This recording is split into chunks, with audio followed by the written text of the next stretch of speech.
여러분은 3.1절 3월 1일 만세운동을 생각하면 딱 먼저 뭐가 생각납니까? 제일 먼저 3.1절 하면 뭐가 생각이 납니까?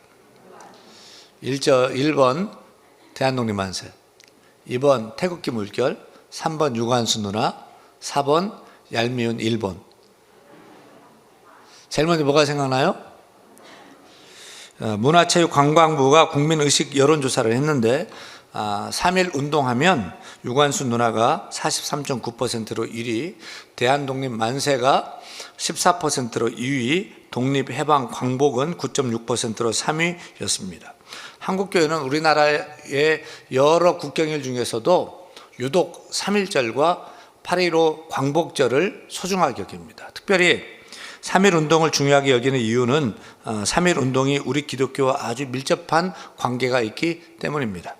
물론 다른 종교 역할도 있었지만 기독교의 신앙 없이는 3.1 운동이 없다는 함석헌 선생님의 주장처럼 만약에 한국교회와 성도들이 참여하지 않았더라면 3.1 운동은 일어나지 않았을 것이 분명합니다. 이런 주장의 근거로 크게 두 가지만 들겠습니다. 첫째 근거는 3.1 운동의 대부분의 핵심 인물이 기독교인이었기 때문입니다. 제가 3.1 운동을 주도했던 몇 사람 이름을 대면서 이들의 종교는 무엇일까요? 라고 물으면 여러분은 고민할 게 하나도 없습니다. 기독교유라고 하면 딱 맞아요. 여러분 3.1 운동하면 제일 먼저 생각나는 유관순 누나의 종교는 뭐였을까요? 기독교였어요. 3.1 운동을 기획하고 독립선언서를 작성을 주도했던 오산학교의 설립자인 이승훈 선생님의 종교는 뭐였을까요? 기독교였어요. 그분은 장로님이셨죠. 독립선언서에 서명을 한 민족대표 33인 중에 동학운동의 천도교가 15명, 불교가 2명, 그리고 나머지 과반수에 해당되는 16명의 종교는 기독교유. 33인 민족대표 외에 48명의 비서명자 중 24명이 기독교였습니다. 백범 김구 선생님도 상동교회에 다녔던 교인이었고 고당 조만식 선생님은 평양 산정현교회의 장로님이셨습니다. 도산 안창호 선생님, 이회영, 김용기, 남궁옥, 서재필 선생님, 이승만 대통령 모두가 독실한 기독교인이었습니다. 당시 독립운동가 30% 이상이 기독교인이었습니다. 나라가 두동강이 났습니다. 여러분, 우리 예수 믿는 크리스찬은 좌파도 아니고 우파도 아니고 예수파입니다. 우리가 믿고 따르는 예수파인 줄로 믿습니다. 우리는 예수님을 따라가야 될 줄로 믿습니다. 그래서 신앙인은 이념보다 신앙이 앞서야 되고 이념이 아닌 성경이 기준이 되어서 진보든 보수든 좌든 우든 잘한 것은 잘했다고 지지하고 잘못한 것은 안 된다고 반대하는 예수파가 되어야 할 것입니다. 믿음이 좋다는 분들도 여야로 좌우로 갈라져서 싸우는 것을 볼 때 건강한 신앙인의 합당한 모습이 아니라고 생각합니다. 분명히 밝힙니다. 우리 대한교회는 어떤 정치 편향도 없습니다. 오직 예수, 오직 성경만 외치는 예수 교회인 줄로 믿습니다. 하지만 나라 사랑, 조국 사랑에 있어서는 대한민국 대표교회 대한교회가 1등 애국교회가 되어야 할 줄 믿습니다. 우리 주님이 다시 오실 때까지 대한민국 만세를 외치며 우리 조국 대한민국이 영원하도록 애국하는 일에 앞장서는 교회와 성도가 되기를 간절히 축원합니다. 역사적으로 교회는 조국이 어려울 때마다 선봉에 섰습니다. 일제 강점기 당시에 기독교인들이 독립운동에 선봉에 섰는데 기독교인들의 숫자가 몇 명이나 되었을까요? 당시 조선 인구가 1600만 명이었는데 기독교인은 20만 명이었습니다. 1600만 명 중에 20만 명, 1.5%밖에 안 됐는데 나라를 살리겠다고 목숨을 건신하는 독립운동가들 대부분이 기독교인들이었습니다.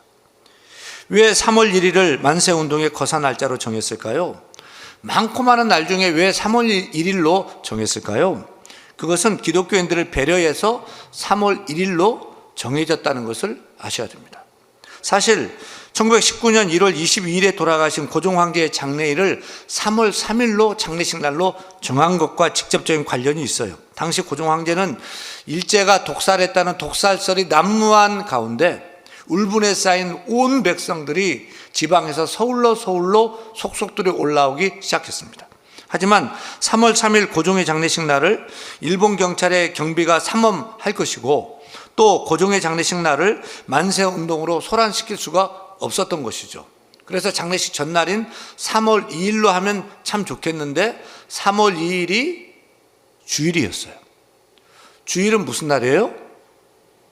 기독교인들이 교회 가서 예배하는 날이에요.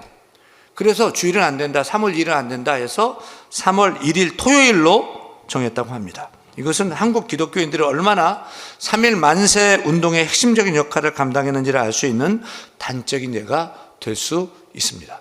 둘째, 3일 만세 운동이 한국 기독교가 아니면 불가능했을 근거는 3일 만세 운동의 거점이 교회와 선교사들이 세웠던 기독학교였기 때문입니다.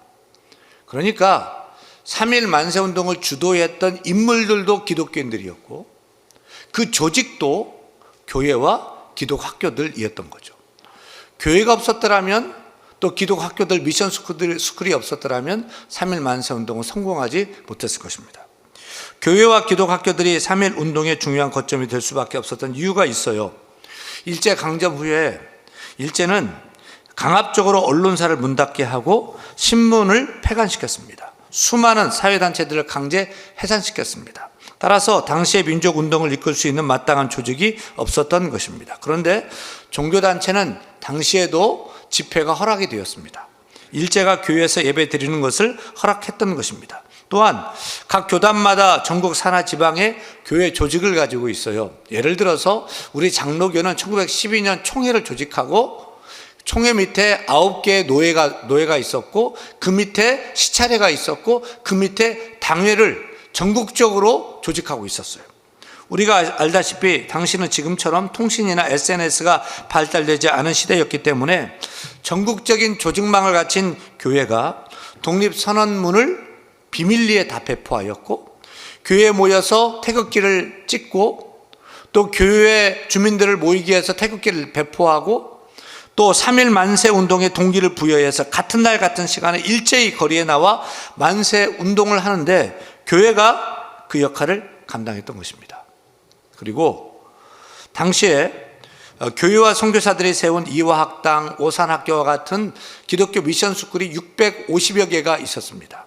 그 학교에서 기독신앙과 민족정신으로 무장된 3만이 넘는 학생들이 만세운동의 행동대원으로 교육되고 있었던 거죠. 그 대표적인 예가 이화학당 고등 2학년 17살 유관순 학생이었습니다. 이렇게 전국에 흩어져 있던 교회와 학교, 교인들과 학생들이 독립선언서, 경문, 지하신문이 빠르게 유통될 수 있게 했습니다. 그리고 학교와 교회당에 모여 실제 만세운동을 주도했습니다. 그리고 선교사들은 이 소식을 자신들의 조국에 편지를 보내어 보고해서 세계적인 여론도 형성하게 했던 것입니다. 그 결과 3일 만세 운동 이후에 다른 어떤 종교보다도 교회와 기독교 신자들이 붙잡히고 고초당하고 핍박당하고 많은 어려움을 당했습니다. 수많은 교회가 불이 타고 또 수많은 성도들이 체포되었습니다. 그 중에 대표적인 교회가 수원에 있는 제암리 교회입니다. 여러분, 제암리 교회 사건을 아십니까? 일본 경찰과 헌병들이 1919년 4월 15일 오후 2시에 제암리에 있는 모든 교인과 독리 사람 30여 명에게 알릴 것이 있다고 교회당에 모이게 합니다. 모였는데 밖에서 문을 걸어 잠그고 못질을 하고 불을 질렀습니다. 총을 쏴댔습니다. 이에 불에 타오르는 교회당 안에서 22명이 불에 타 죽고 창문으로 뛰어나온 6명은 교회 마당에서 칼로 찔러 죽이는 만행을 저질렀던 것입니다. 사랑하는 여러분, 1919년 3월 1일 대한독립 만세를 외친 3일 만세운동은 한마디로 어떤 운동이었습니까? 3일 만세운동은 독립운동, 민족운동을 넘어서 신앙운동이었습니다. 교회운동이었습니다. 믿으시면 아멘. 독립선언서의 서론에 보면 이는 하늘의 명령이며라고 적고 있습니다. 독립선언문에 서명한 민족대표 33인 중에 16명이 기독교인인데 목사가 11명, 전도사가 3명, 장로가 1명, 평신도가 1명으로 구성되었기 때문인지 독립선언문을 보면 이는 하늘의 명령이다.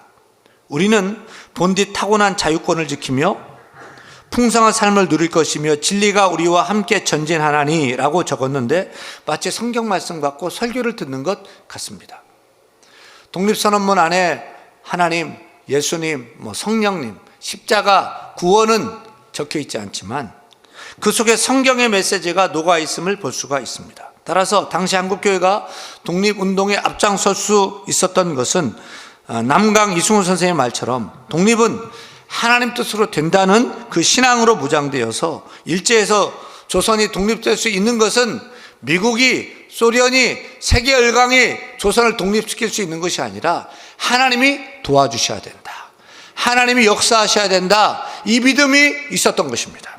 그래서 일본 경찰이 이상재 선생님에게 독립만세 시위를 누가 주동했느냐고는 그 신문에 선생님은 하나님이 주동했다고 대답했습니다.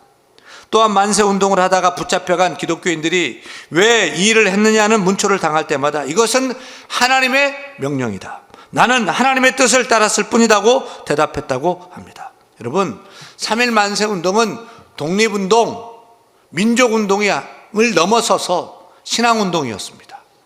교회운동이었습니다. 믿음운동이었습니다.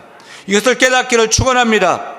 우리가 믿고 신앙생활하는 기독교는 나라를 사랑하는 종교이고 애국, 애족, 애민하는 종교임을 믿으시기를 축원합니다. 우리 성도는 하나님을 더욱 사랑하고 나라와 민족을 사랑해야 할 줄로 믿습니다. 국가는 울타리입니다. 나를 지키고 우리 가정을 지켜주는 울타리입니다. 우리의 신앙과 우리의 가정과 우리의 삶을 지켜주는 울타리가 교회입니다. 울타리가 튼튼해야 내가 안전하고 우리 가족이 평안할 수 있듯이 나라가 튼튼하고 나라가 부강해야 우리가 행복하게 살 수 있는 것입니다. 이번에 러시아가 우크라이나를 침공하는 것을 보셨죠? 나라가 약하니까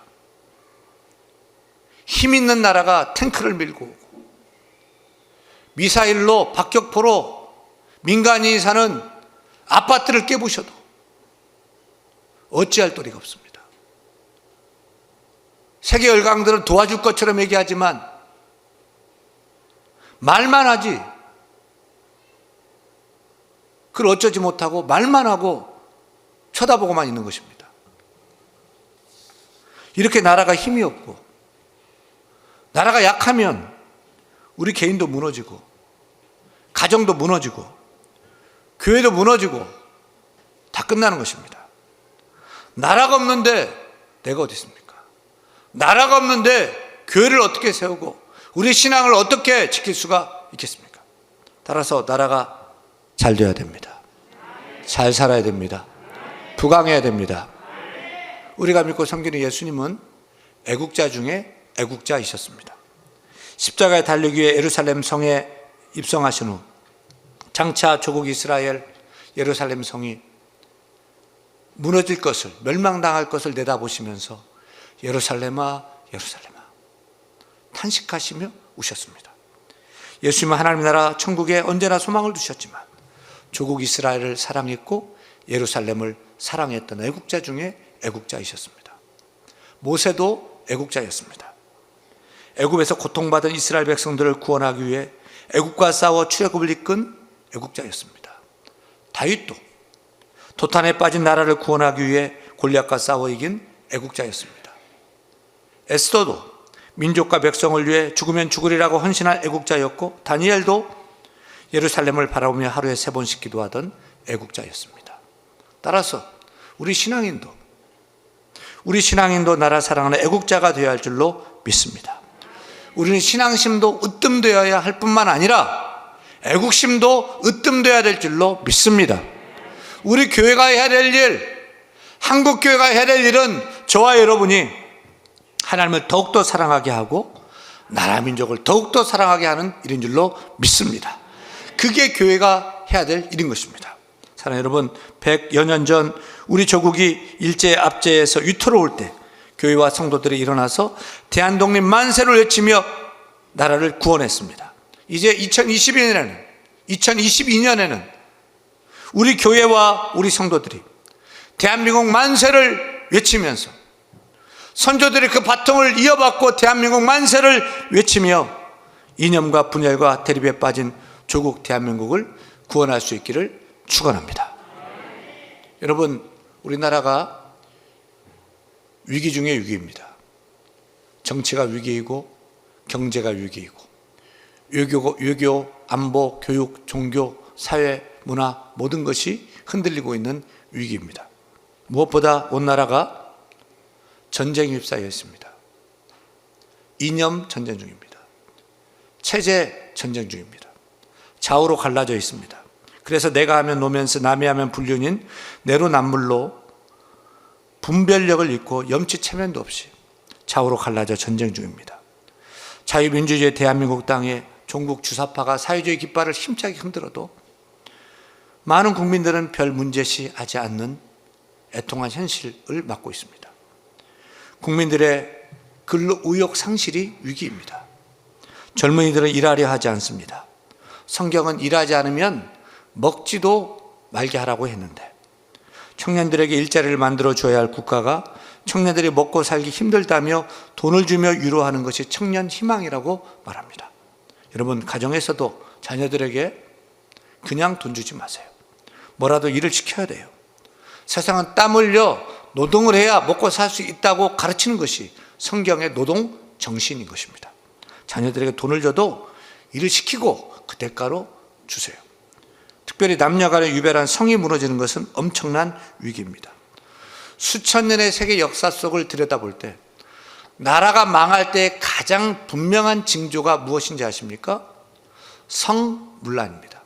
그런데 성문란의 최고 정점이 무엇입니까? 동성연애입니다. 남자와 남자가, 여자와 여자가 성관계를 갖고 동성 간의 혼인을 허락하는 것이 인권이라며 법으로 만들어 주는 것이 과연 선진국 반열에 드는 것일까요? 여자가 남편이 되고 남자가 아내가 되는 그런 세상을 만드는 것은 수천 년간 이어온 인간사의 근간을 무너뜨리는 것이 아닙니까? 그럼 왜 하나님께서 남자와 여자를 따로 만드셨을까요? 자꾸만 인구가 감소되는데 남자와 남자 부부, 여자와 여자 부부가 아들을 낳을 수 있습니까? 딸을 낳을 수 있습니까? 종족 보존을 어찌한단 말입니까? 정말 걱정되는 것은 교육이 위기입니다. 여러분, 요즘 학교에서 만약 여고생이 임신을 하면 선생님이 그걸 알고 지도할 수 있을까요? 못합니다. 동성애의 옳고 그름을 가르칠 수 있을까요? 못합니다.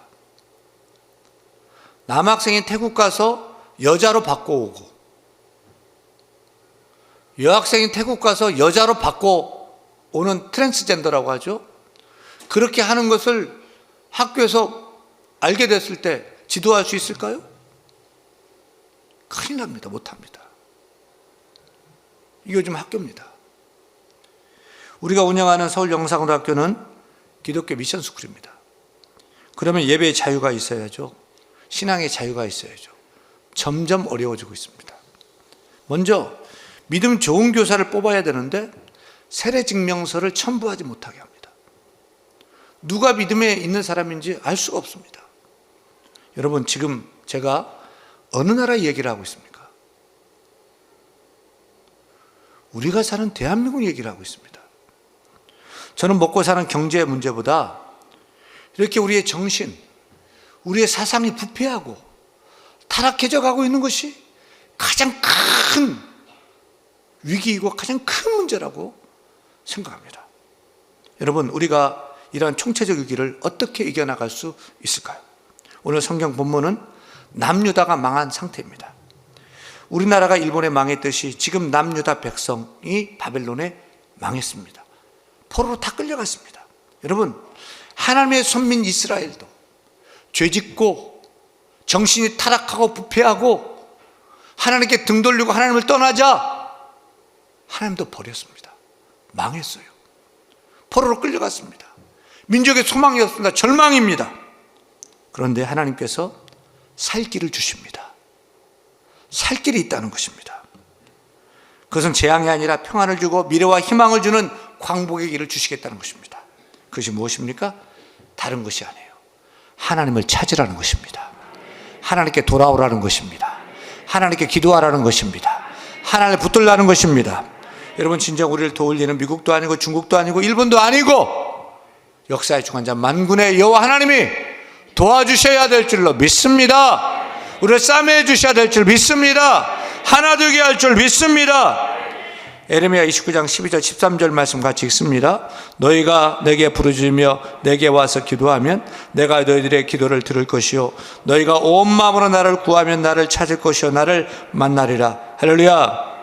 어느 목사님의 어머니가 평생 절에 다니셨어요. 그래서 목사님이 어렸을 때 어머님을 따라 절에 가곤 했는데 부처님께 비는 내용이 언제나 똑같더라는 거예요. 자식, 남편, 또 먹고 사는 문제만 기도하고 빌고 그리고 절에서 내려오더라는 거예요. 하지만 예수 믿는 성도들의 기도는 그렇게 되면 안 됩니다. 달라야 됩니다. 우리가 물론 우리 자신의 개인적인 문제를 가지고 기도할 뿐만 아니라 우리는 나라와 민족을 걱정하며 나라와 민족을 위해서 기도해야 할 것입니다. 특별히 이번 대선을 위해서 기도해야 합니다. 3일 대통령 대선을 위해서 기도문을 준비했는데 같이 한번 읽겠습니다. 하나님 아버지, 같이 읽습니다. 띄워주세요. 읽습니다. 하나님 아버지, 이념, 계층, 세대 간 갈등의 상처를 치유하는 지도자를 세워주소서. 개인적 야망의 실현보다 편파적이지 않고 공공의 선한 가치를 품어 국민들의 존경과 사랑을 받을 청렴하고 정직한 지도자를 세워주소서. 비전을 제시하고 성경적 가치를 존중하며 희생적인 봉사의 정신으로 국가를 이끌 지도자를 허락하소서. 청년들에게 희망을 주고 남북 간의 관계를 비롯해 급변하는 세계 정세 속에서 나라의 안위를 지켜내는 지도자를 허락하소서. 아멘. 여러분, 기도가 애국입니다. 기도가 나라 사랑입니다. 기도하는 한 사람이 기도 없는 한 민족보다 강하다는 존 낙스 목사님의 말씀을 기억하며 나라 민족을 위해 기도하는 그 한 사람이 되시기를 바랍니다. 왜 이 나라가 일제의 밥이 되고 식민지가 되었습니까? 왜 우리나라가 북한 공산당 6.25 침략을 당해야만 했습니까? 하나 되지 못해서 그렇습니다. 갈라져서 그렇습니다. 좌우로 싸워서 그렇습니다. 힘이 약해서 그렇게 된 것입니다. 우리가 이념과 대립과 분열에 이 빠진 나라를 어떻게 구원할 수 있겠습니까? 어떻게 죄를 죄로 알지 못하고 죄로 나아가는 나라를 바로 세울 수 있을까요? 대통령 할 수 있을까요? 국민청원, 민원 계속 올리면 할 수 있습니까? 더 세상은 시끄럽고 더 꼬일 뿐입니다. 여러분, 하나님 도와주셔야 됩니다. 하나님이 하셔야 됩니다. 하나님 역사하셔야 됩니다. 하나님 성령의 바람을 주시고 우리의 마음을 하나 되게 하여 주시고 나라 민족을 위해서 무릎 꿇고 기도할 수 있도록 우리를 사용하실 때 나라 민족이 하나 될 줄 믿습니다. 민족의 소망이 있게 될 줄 믿습니다. 100여 년 전 우리 믿음의 선배들은 대한독립 만세를 외치며 도탄에 빠진 나라를 구원했습니다. 이제 우리가 그 바통을 이어받아 대한민국 만세를 외치고 두 손 들고 하나님께 부르짖어 기도할 때 하나님께서 이념과 분열과 대립과 죄에 빠진 이 나라를 구원할 줄로 믿습니다. 그런 믿음 가지고 간절히 나라를 기도하는 우리 모두가 되기를 간절히 축원합니다. 축원합니다.